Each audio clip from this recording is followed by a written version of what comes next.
Hello and welcome to our virtual open house presentation on the Fishhook to Pittman Power Improvement Study, which includes identifying a route for a transmission line and sites for two substations to support the power load and growth of these communities. We know not everyone was able to make it to our second open house, so we wanted to make sure you have this information available to you at your convenience. Throughout this presentation, we're going to talk about how you can provide your feedback on this study, how routes were developed, and the next steps in this study. So we'll start off with how you can participate and stay informed.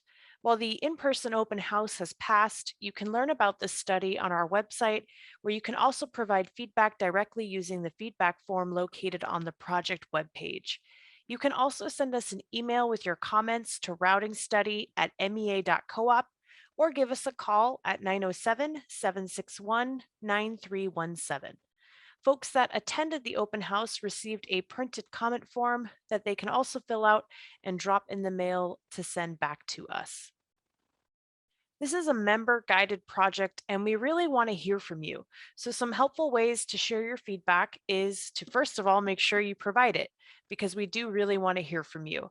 Comments that are specific to a particular route, area, or component of the project are very helpful. And if you have any reasonable suggestions or ideas on how we can achieve our objective to provide power to this growing area, or if you have insight to how a particular area or component of the project would affect you, all of that information would be very helpful to us in this study, and we would greatly appreciate you sharing any of your feedback. So starting out with some basic information, this is how we bring power to our members. Our power is generated at our Eklutna generation station, which is then transported through transmission lines and then to substations. From the substations, the higher voltage is stepped down to a lower voltage so that it can be sent through the distribution lines to your home or business. So it's important to know that transmission lines are capable of carrying more power longer distances, and there's many types and sizes of transmission lines used throughout MEA's system. As a member-owned and led electric co-op, we have some important planning considerations to make sure that we can provide reliable power now and well into the future. Our system planners have to consider the following, which is forecasting the load growth based on projections of population and future development, identifying system overloads during normal and outage conditions, identifying timing and general locations of project plans, identifying, evaluating, and selecting alternative sites and routes, permitting and constructing selected sites and routes in time to meet the power needs, and evaluating community needs, development, and planning throughout. At MEA, we want to make sure we're meeting the power needs of our members and communities. This includes meeting current growing power demands and adding capacity to serve increasing home and business power loads. We also must work to improve reliability by increasing redundancy and backup options. When we ask our members in our annual survey what's the most important thing to them when it comes to power, they say it's reliability. Our members count on us every day to provide reliable power.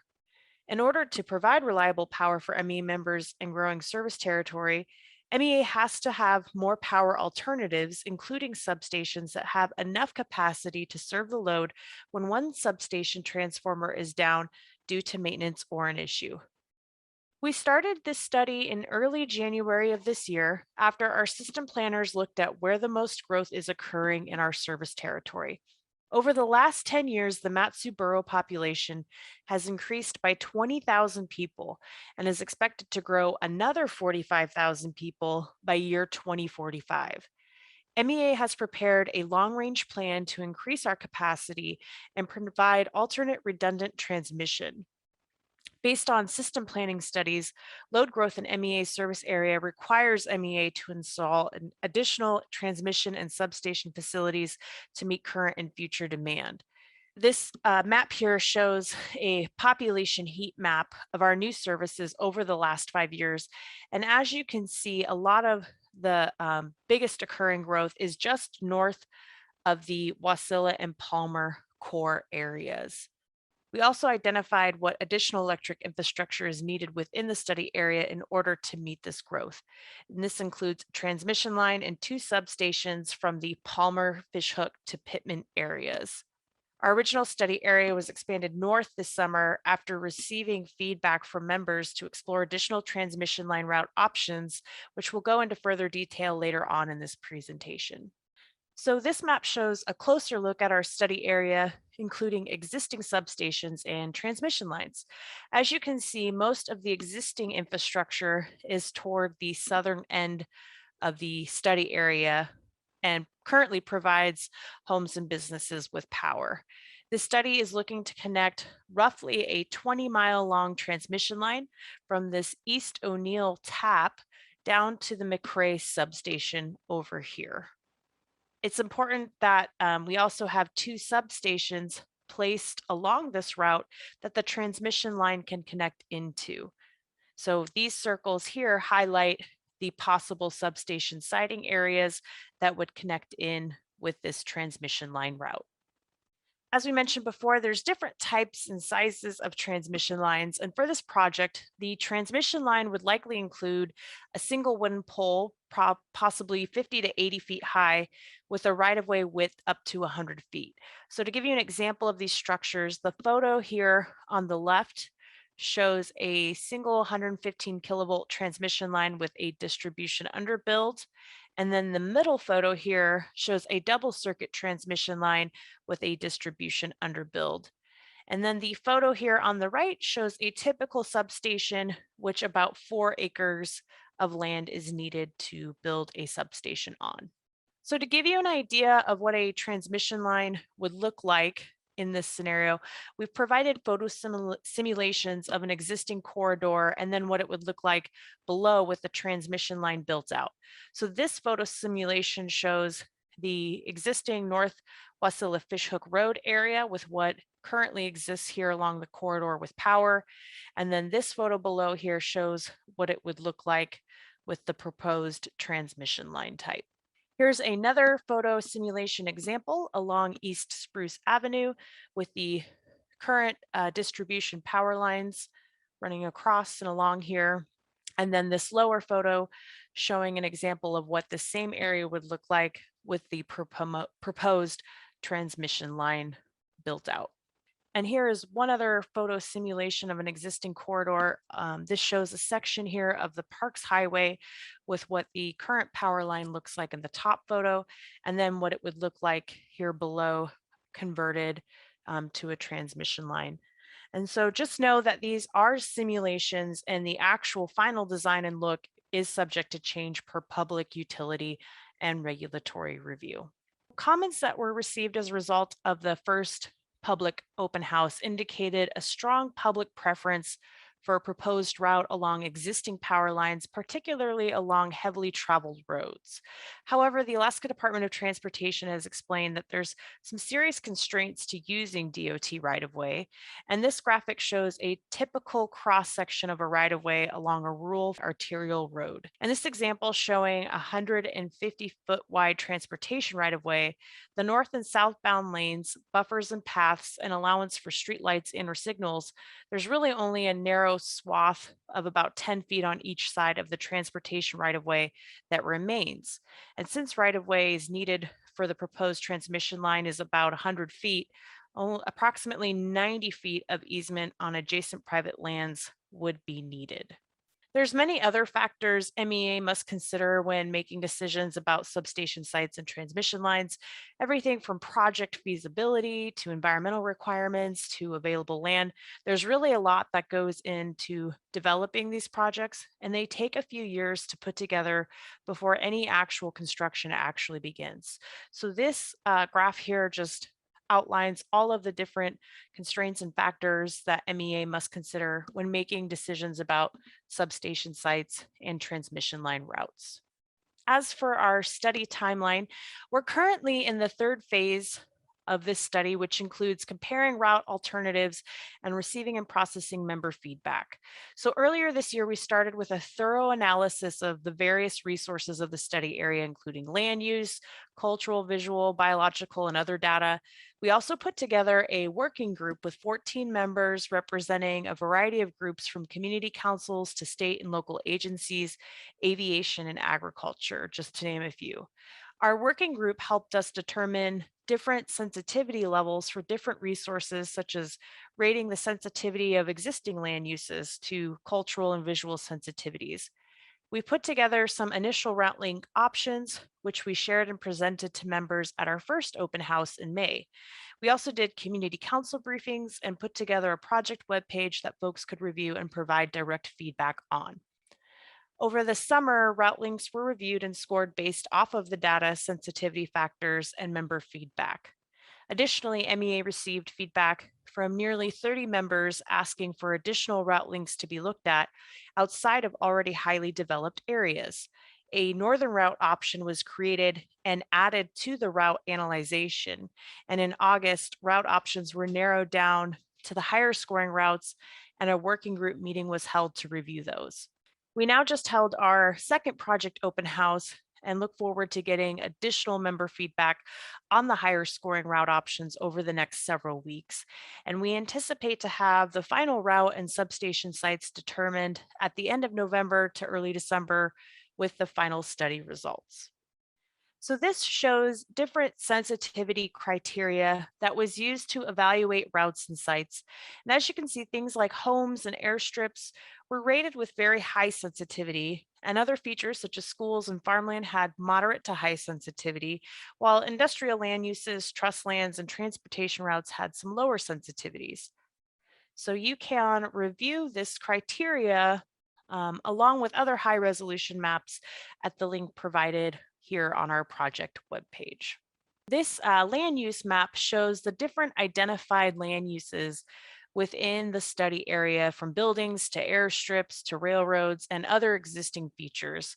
This map was updated in July to include the expanded study area to the north, and the land use sensitivity map on the bottom shows the different sensitivity levels of those existing land use features, with red areas showing very high sensitivity to blue areas showing a more moderate to low sensitivity. And you can review a higher resolution file of these maps at the link provided on our webpage. So the potential viewers maps include groups such as residents, buildings, trails, and parks, and shows the viewer sensitivity levels on the bottom map. And you can again review a higher resolution file of these maps at the link provided on our project webpage. We also looked at the cultural resources within the study area, and it's important to note that the map data are limited to publicly available data for historic trails, sites listed on the National Register of Historic Places. All cultural resources known to be present but not identified on the map are going to be treated as confidential and will not be released to the public or any other unauthorized entity, which is consistent with Section 304 of the National Historic Preservation Act of 1966. So wildlife habitat was another element that was looked at and analyzed, including wetlands, lakes, streams, rivers, and eagle nests. And this map was updated in July to include the added route option for resource evaluation. And the wildlife habitat sensitivity is shown in the map below here in blue with moderate or lower moderate sensitivity. Geohazards, such as faults and flood hazards, were also identified in the study area. The red identifying faults or folds, and then lower below here is those geohazards mapped to their sensitivity rating, which shown in the blue here is shown as moderate sensitivity. So the composite sensitivity map takes all of these resources and puts them together on one map to show the compiled sensitivity levels from very high to low sensitivity. So the blue areas on the map show more moderate sensitivity, while the red areas here on the map show very high sensitivity. And this composite sensitivity map was updated in July to include the expanded study area over here to the north. So this composite sensitivity map includes the higher scoring route options, including the additional northern route that was evaluated with the same criteria as the other initial route links. And again, this is definitely a lot of information to look at and a lot of data to process. And so you can review a higher resolution file of this map at the link provided on our project webpage. So this map includes all of the route links, with the green routes representing higher scoring routes and the gray route links representing the eliminated routes. So based on comments received from the public and a technical evaluation of the alternative route links, several alternative route links were eliminated from further consideration during the analysis following the first public open house in May. And this is a summary provided of the eliminated route links, detailing the primary criteria for why the route link was eliminated. So for example, route links 10, 11, and 12 were primarily eliminated due to the amount of new right-of-way required. The summary also lists the additional 11 route links that were added based on member feedback following the first open house and were evaluated. The summary and the previous map are also available in a higher resolution file at the link provided on our project webpage for your review. So following the eliminated route links, this map shows the higher scoring transmission route links, with the top two highest scoring highlighted in purple and the other alternatives shown in green. At this phase in the study, MEA is asking members and property owners to provide feedback on these higher scoring route options. And again, this map will be available, is available in a higher resolution file at the link provided on our project webpage for you to review and provide your comments and feedback on. As I mentioned earlier, MEA has been working really closely with communities, members, and stakeholder groups to develop this study and project. Since January, we've been meeting with local officials, community councils, state and local government agencies. We also created our study working group that represents diverse backgrounds and interests to help provide deeper insight and feedback on our study. And we've held 2 public open house meetings, and MEA has began to reach out to landowners within the substation siting areas as well. MEA will reach out to additional landowners next year once a transmission route is selected. Following our first open house, we received a total of 132 comments. We also sent out nearly 7,500 postcard mailings for the first open house and nearly 8,000 postcard invites to the second open house to include property owners in the expanded study area. We've now conducted 13 community council briefings for the community councils within the study area, and also 8 stakeholder briefings, including the Matsu Borough, State Department of Transportation, the Knik and Chickaloon Tribes, Wasilla City Council, Alaska Farmland Trust, and the Alaska Airmen's Association. We've also held 3 meetings with our working group, and another working group meeting is planned for the end of October.